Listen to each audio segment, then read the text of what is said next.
Окуу китептери боюнча быйыл канча китеп басылып чыгат?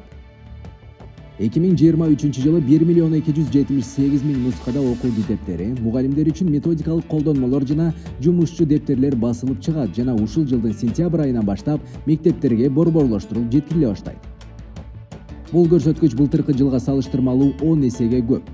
2022-жылы 123.000 китеп басылган. Окуу китептерин кайсыл басмакана басып чыгарууда?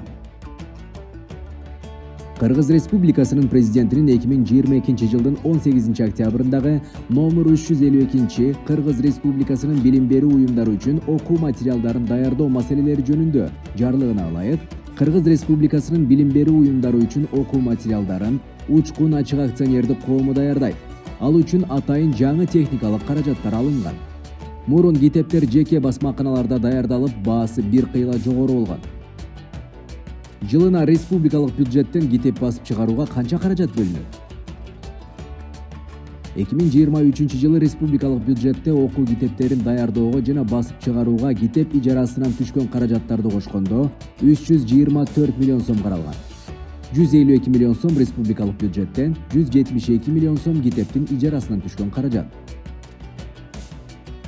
Бардык окуучуларды китеп менен толук камсыздоого канча каражат талап кылынат? Орто эсеп менен бир окуучуга 10 китеп керек болсо, бир китептин баасы орточо эсеп менен 300-350 сомду түзсө, анда 1.447.717 окуучуга 5 миллиард сомдон ашык каражат талап кылынат. Ижарага бериле турган китептердин тизмеси жана ижара акысы кандай болуп чечилди?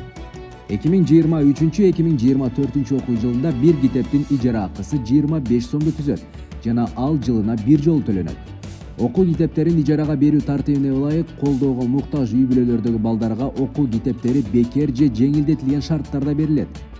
Аларга 5 же андан көп балалуу үй бүлөдөгүлөр, социалдык жөлөк пул алган, аз камсыз болгон үй бүлөдөгү балдар, ата-энесинин бири же экөө тең биринчи жана экинчи топтогу майып болгон үй бүлөлөрдөгү жана атасы же энеси гана бар үй бүлөдөгү, аскер кызматкерлеринин үй бүлөсүндөгү, аскердик же кызматтык парызын аткарууда каза болгондордун же укук коргоо органдарынын майып болуп калган кызматкерлеринин үй бүлөлөрүндөгү окуучулар, жетим балдар, ата-энесинин камкордугусуз калган балдар жана ошондой эле ден соолугунун мүмкүнчүлүктөрү чектелүү балдар кирет. Ал эми ижара акысынын 50% төлөп китеп алуу укугуна 3-4 баласы бар үй бүлөнүн балдары ээ болот. Жалпысынан 2023-2024 окуу жылы мектептер үчүн 110 окуу китептери ижарага берилет. Базарда сатылып жаткан окуу китептери кимге таандык? Тилекке каршы жаңы басылып чыгарылган же басууга даярдалып жаткан окуу усулдук комплекстердин баары министрликке таандык эмес. Алардын айрымдары автордук мүлктүк укуктар же жеке менчик басмаканаларга таандык. Автордук мүлктүк укуктар автордук укук жана чектеш укуктар жөнүндө мыйзам менен жөнгө салынат. Эгер кайсы бир жеке же юридикалык жак финансылык кирешет табуу максатында контрафакттык товарды даярдоо жана сатуу менен байланышкан мыйзамсыз аракеттерге барса, Кыргыз Республикасынын мыйзамдарына ылайык жоопкерчиликке тартылат.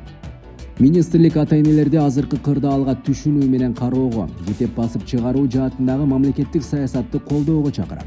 Ошону менен бирге министрликтин 2023 жылдын 14 августундагы номер 4868/1 буйругу менен бекитилген тизмектерге кирбеген окуу китептерин сатууга да, колдонууга да тыюу салынаарын эскертет.